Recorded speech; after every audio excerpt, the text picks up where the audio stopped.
Yan, kagandahan niya mga kamusta, no? So sa pagpipili kasi ng kulay, hindi po pwede na pinintura mo na agad.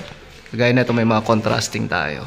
May mga part tayo na dapat merong kapantay, may kapareha. Ayan. So narito tayo sa project. Sa lantram muna. Ang tropa. Ito nga, plastering na.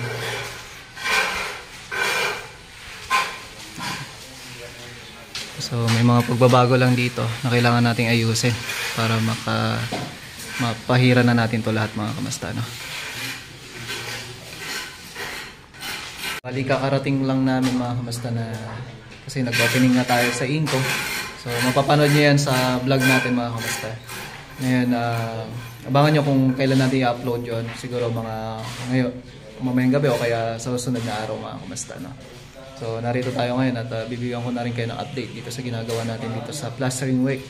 Tapos punta rin tayo mamaya sa kabilang project natin.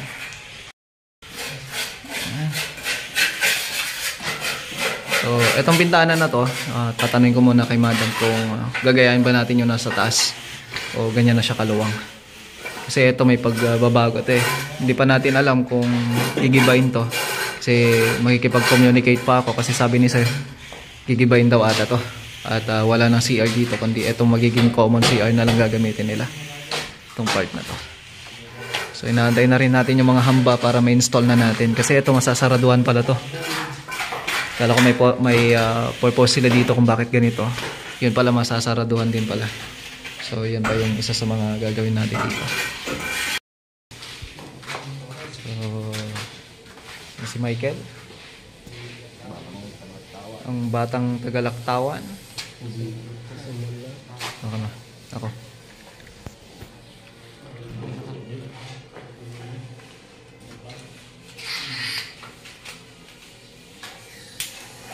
Michael bro.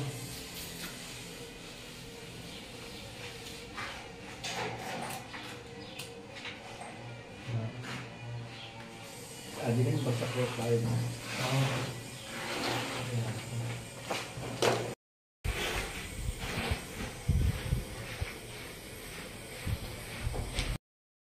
Magkalo na naman yung tropa. Tara. Mananahalian muna tayo. Ano? 11 na. Let's go. At diretso tayo sa Wakan. Balik tayo dito mamaya. Ayun, dito na tayo sa Wakal project. Kapag-start na kami dito sa Ironworks. Mga ceiling, mga kamusta. Tingnan natin. Uy, bulas. Woohoo.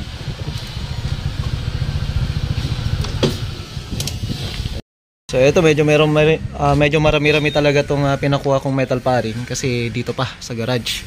Pero kahit na hindi pa natin to gagawin, nagpakuha na tayo ng materials kasi gagawin din naman natin yan soon. Diba? Hindi ata na isara. Okay Mama Bell, thank you so much po. Ayan, so pasok tayo sa loob. Ayan, dito na tayo, naka-open na to.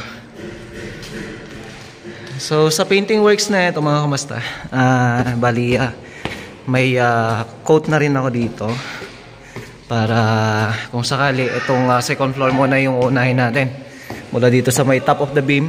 Ayan, diretso na tayo dito. So ito nakababad pa lang, hinayaan muna natin na ganyan para ma-check natin kung okay o hindi. So pinapasok muna yung mga tubular dito. Ito talagang hindi muna natin babalik. So tingnan natin dito yung tropa. Yun, pinalabas na nila. Diba? So, ito na mga kamusta, no? So, ito na yung 2x4 natin.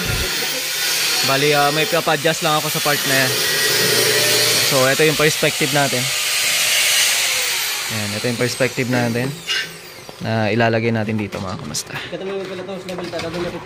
Tapos dito naman naglalagay na tayo ng hanger o sa carrying channel natin.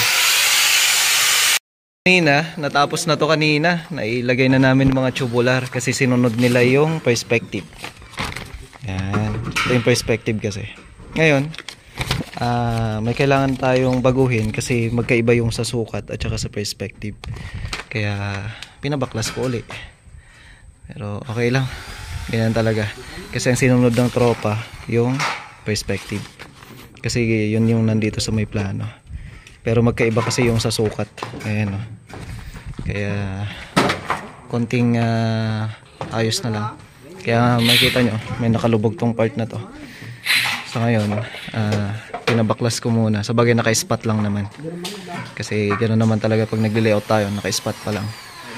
So, ang susundin natin dito, yung number 1, yung sukat. Kasi magsisimula tayo sa sukat eh. Doon tayo sa sukat magbe-base. Kasi hindi po pwede na kukunin lang natin yung kung ano yung nakikita, mga kamusta. Iba lang din yung sukat. Kanina, natapos na to kanina. Nailagay na namin mga tubular kasi sinunod nila yung perspective. Yan. Ito yung perspective kasi. Ngayon, may kailangan tayong baguhin kasi magkaiba yung sa sukat at saka sa perspective. Kaya pinabaklas ko uli. Pero okay lang. Ganyan talaga. Kasi ang sinunod ng tropa yung perspective. Kasi yun yung nandito sa may plano. Pero magkaiba kasi yung sa sukat. Ayan o. Kaya konting ayos na lang. Kaya makikita nyo, may nakalubog tong part na to. So ngayon, pinabaklas ko muna. Sa bagay naka-spot lang naman. Kasi gano'n naman talaga pag nag-layout tayo, naka-spot pa lang. So ang susundin natin dito, yung number 1, yung sukat. Kasi magsisimula tayo sa sukat eh. Doon tayo sa sukat magbe-base. Kasi hindi po pwede na kukunin lang natin yung kung ano yung nakikita, mga kamusta. Iba lang din yung sukat. So by Monday, magra-grind na natin to lahat. Tapos yung isang kwarto dito. Pakasi natin si engineer para dun sa tile work natin kasi hindi pa natin alam kung ano yung mga napiling mga tiles. So hindi tayo pwede mag-proceed sa mga TNB, mga kamusta, no? So ito, hayaan muna natin na ganyan. So magche-check to tayo by Monday kung tumuwid sila o hindi. So hopefully tumuwid yan. So ayun lang talaga. Habol tayo, punta tayo yung Jadi.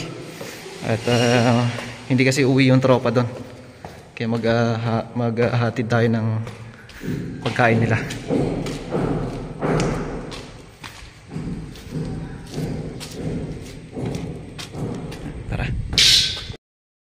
Bali hindi na tayo tutuloy ng Jadi, mga kamusta, kasi hapon na. Ito, pupunta na lang tayo sa Buliwao project natin. So tara. So dito na tayo sa site.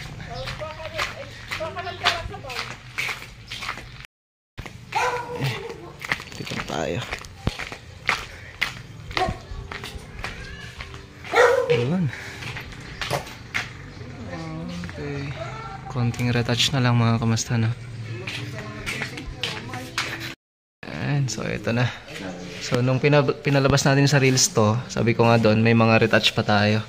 Kumbaga talagang namili lang tayo ng kulay para may bagay, mga kamusta, no? So ngayon ito na yung final na retouching niya.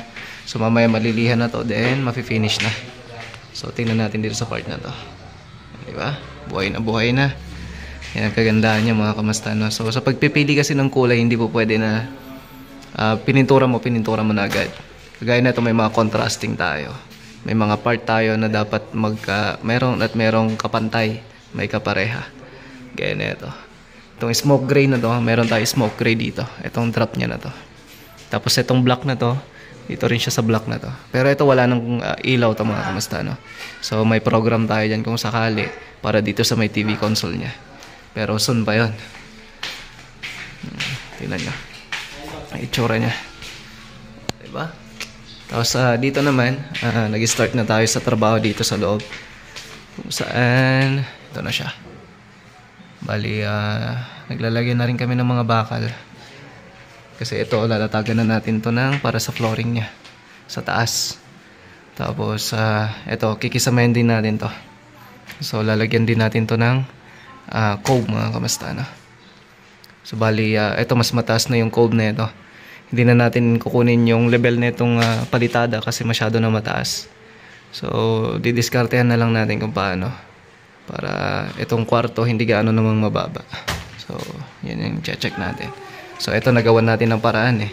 Pero dito sa mga rooms, masyado na mababa kung sakali.